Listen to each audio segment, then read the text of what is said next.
Does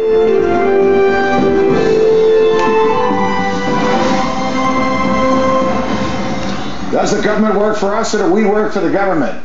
Is the best government really the one that governs the least? Can we ever have a government that stays within the confines of the Constitution? If the Constitution was written to keep the government off the people's backs, why is the government all over us?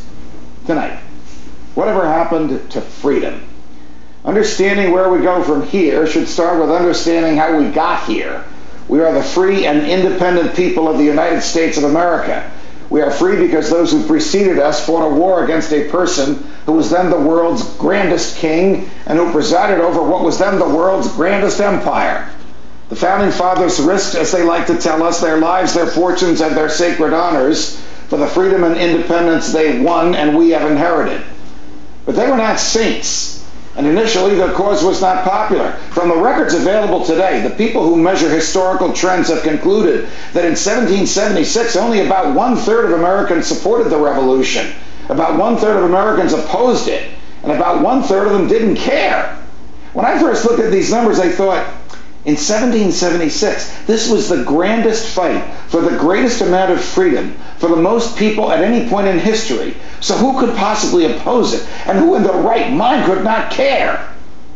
Fast forward to today and ask, who could possibly support a government that regulates everything, from the strength of the water pressure in your shower, to the size of the toilet bowl in your home, to the thickness of the leather in your shoes? Who could want a government that punishes people for speech, that lets its own agents write their own search warrants, that fights wars just to keep the military-industrial complex busy, that debases all you own by printing worthless money and putting it into the stream of commerce, that gives away more than half the tax dollars it collects, and that, despite express provisions in the Constitution to the contrary, permits the president to lock up whoever he wants and to throw away the key?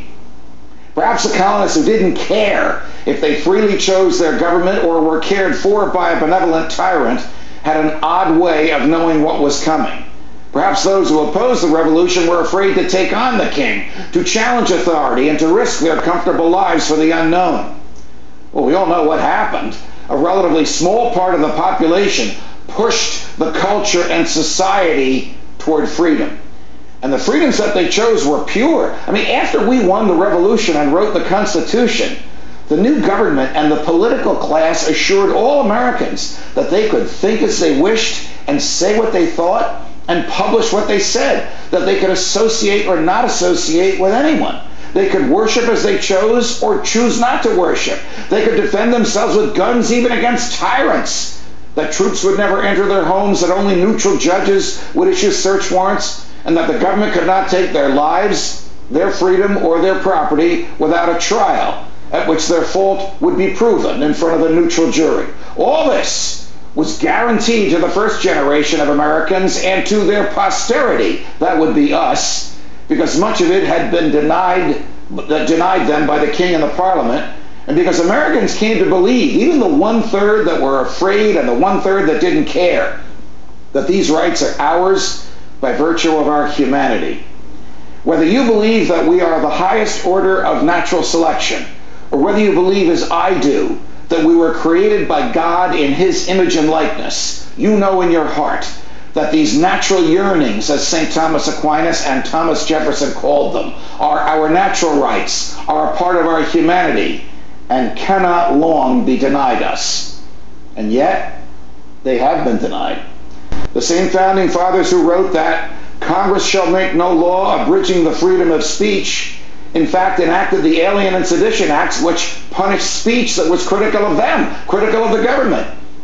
This happened because people were afraid to challenge the tyranny of the majority.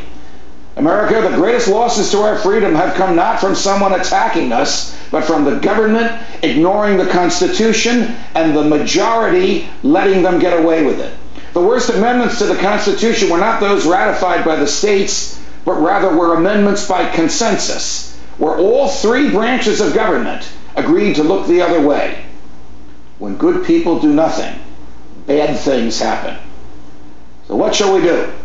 We should challenge authority, no matter who is in charge. We should challenge the majority whenever it curtails anybody's freedom.